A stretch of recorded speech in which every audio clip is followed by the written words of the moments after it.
नमस्कार दोस्तों, steno master YouTube channel पर आपका स्वागत है। यह डिक्टेशन 170 शब्द प्रति मिनट की स्पीड से होगा। तो आइए देर न करते हुए 5 सेकंड बाद हम लोग स्टार्ट करेंगे। महोदय, पहले उद्योगपतियों को स्त्री श्रमिकों के नियोजन में लाभ होता था, किंतु अनेकानेक श्रम नीतियों, सुरक्षात्मक विधानों और अतिरिक्त सुविधाओं के नियमों के फलस्वरूप अब स्थिति परिवर्तित हो रही है। आज स्त्री श्रमिकों को बड़े और पुराने उद्योगों में वांछनीय नहीं समझा जाता। ऐसा माना जाता है कि स्त्री श्रम से पर्याप्त लाभ नहीं मिल सका।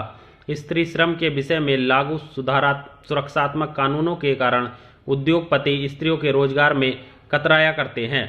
स्त्री श्रमिकों की निरुत्साहित करने के पक्ष में उनसे काम नहीं लिया जा सकता। जिन उद्योगों में पहले स्त्री श्रमिकों का नियोजन हुआ था, वहां भी उनकी छटनी होने लगी तथा यह कहा जाने लगा कि उन्नत मशीनों के कारण अब स्त्री श्रमिकों की आवश्यकता नहीं रह गई। अनेक उद्योगों में अब योजनाबद्ध रूप से स्त्री श्रमिकों की छटनी हो रही है। तथापि लघु उद्योगों, कुटीर एवं गृह उद्योगों में स्त्री श्रमिकों के नियोजन की संभावनाएं बलवती होती नजर आ रही हैं। बड़े उद्योगों से स्त्री श्रमिकों की छटनी का आधार स्त्री श्रमिकों के लिए लागू सुरक्षा कानून बताए जाते हैं। इसका परिणाम स्त्री श्रमिकों की बढ़ती हुई बेरोजगारी सामने आती है। पंचवर्षीय योजनाओं में हाथकरघा, ग्राम उद्योग, खादी तथा अन्य कुटीर उद्योगों की व्यापक पैमाने में स्थापना हुई है, जिनमें स्त्री श्रमिकों को रोजगार दिया गया है। वर्तमान की जनगणना के अनुसार प्रति 1000 पुरुषों में स्त्रियों की संख्या 941 थी। जनसंख्या के इस बड़े भाग को कार्य प्रदान करना आर्थिक विकास की एक अनिवार्यता है। यदि स्त्री श्रमिकों के रोजगार को अलाभकर मानकर छोड़ दिया जाए तो इससे जनशक्ति की हिरास और अनुपयोग होगा। स्त्री श्रमिकों का राष्ट्रीय उत्पादन में एक महत्वपूर्ण स्थान है तथा उनके समुचित उपयोग के लिए रोजगार सुविधाओं का विस्तार करना आवश्यक है। यहाँ स्त्री श्रमिकों से संबंधित अन्य समस्याओं की ओर उंगली निर्देश करना भी अनुचित न होगा। प्राय स्त्री श्रमिक भारतीय समाज के निम्न वर्ग से संबंधित है तथा वे अशिक्षा और पूरी तरह गरीबी में डूबी हुई हैं। उनके जीवन स्तर को बहुत कठिनाई से ही मानवीय कहा जा सकता है। प्राय स्त्री श्रमिकों का जीवन अधर्म मानवीय दशाओं से व्याप्त है और जब तक इनका सामाजिक एवं आर्थिक उन्नयन नहीं होगा तब तक राष्ट्र का समग्रतः विकास संभव नहीं हो सकेगा। यद्यपि स्त्री को पुरुष श्रमिकों से हीन समझा जाता है, किंतु व्यवहारतः स्त्री श्रमिकों को पुरुष श्रमिकों से हीन नहीं समझना चाहिए। ऐसी दशा में ग्रामीण क्षेत्र में कृषि तथा अन्य ग्रामोद्योग में कार्यरत स्त्री श्रमिकों के उन्नयन के प्रयास आवश्यक हैं। इसके साथ ही औद्योगिक संस्थानों में कार्यरत स्त्री श्रमिकों को समुचित प्रशिक्षण प्रदान करने से उनकी उत्पादन क्षमता में अनिवार्य रूप से वृद्धि हो सकती है। आज के औद्योगिकरण के युग में स्त्री श्रमिकों को मात्र सीमांत श्रमिक मानने से ही काम नहीं चलेगा। राष्ट्रीय श्रम के पूर्ण विनियोजन की दृष्टि से स्त्री श्रमिकों के संबंध में पुनर्विचार आवश्यक है। महोदय, अंधविश्वास से मुक्त होकर धर्म का स्वरूप काव्य में हो जाता है। हम यह भलीभांति जानते हैं कि अनेक धार्मिक क्रियाएं ऐसी हैं जिनके साथ मनुष्य सामाजिक जीवन के प्रारंभिक काल से बंधा हुआ है।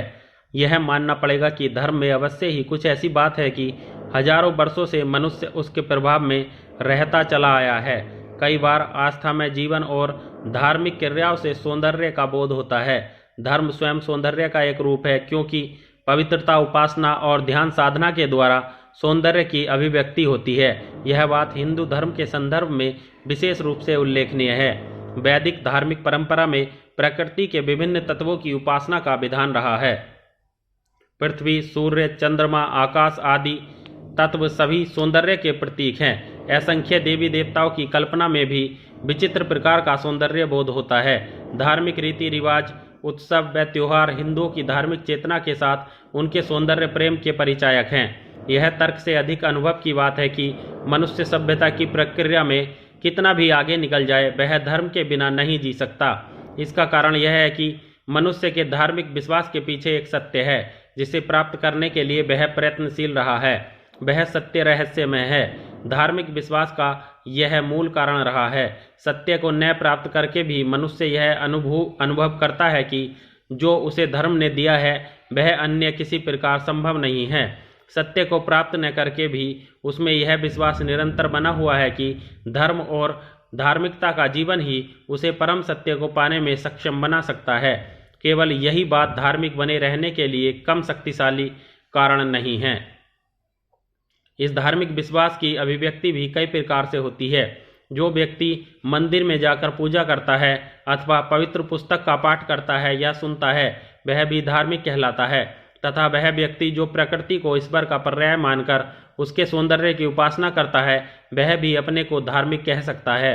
प्राकृतिक सौंदर्य में सत्य को प्राप्त करने वाला मनुष्य अप्राकृतिक शक्ति में विश्वास नहीं करता, इसलिए प्राकृतिक जगत से भिन्न किसी दैवीय शक्ति की कल्पना उसके लिए संभव नहीं है।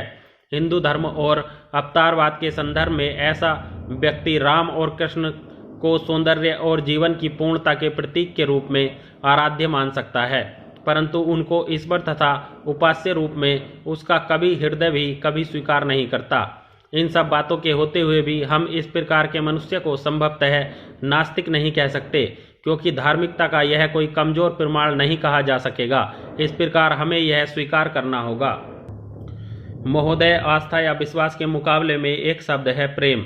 सांस्कृतिक रूप से जागृत मनुष्य के लिए प्रेम का जीवन में विश्वास के मुकाबले अधिक महत्वपूर्ण स्थान होता है। जो मनुष्य अपने को धार्मिक कहते हुए भी ईश्वर को अप्राकृतिक शक्ति के रूप में स्वीकार नहीं करता, वह भी ईश्वरीय गुणों के साथ अवश्य प्रेम करता है। ऐसी मन स्थिति का व्यक्ति ईश्वर की सामान्य अवधारणा को स्वीकार न करते हुए भी मनुष्य मात्र में ही ईश्वर को देखता है। उसका धार्मिक विश्वास प्रेम, त्याग और मानव मात्र की सेवा के द्वारा ही प्रकट होता है। धर्म का वह मानवीय रूप संस्कृति का समानार्थी प्रतीत होता है। धर्म जब अंधविश्वास और कर्मकांड की संकुचित और सीमित परिविधि से बाहर आ जाता है, तो अपने व्यापक अर्थ में उसकी अभिव्यक्ति वसुधैव कुटुंबकम की भावना के द्वारा होती है।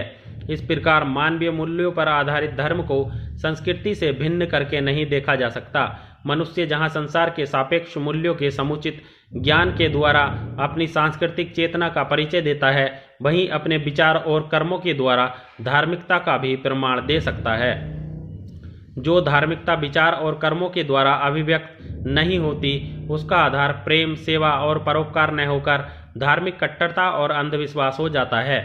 यही कारण है कि दार्शनिक साहित्यकारों और अन्य सूफी संतों ने धर्म में संकीर्णता और पृथकता की भावना का हमेशा विरोध किया। ईसाई साहित्य की एक बहुचर्चित कथा है। एक बार बहुत से लोग एक स्त्री को पकड़कर जीसस क्राइस्ट के पास लाए और उसके व्याभिचारी होने तथा पापाचरण के लिए पत्थरों के द्वारा उसको मार डालने का अपना निश्चय प्रकट किया।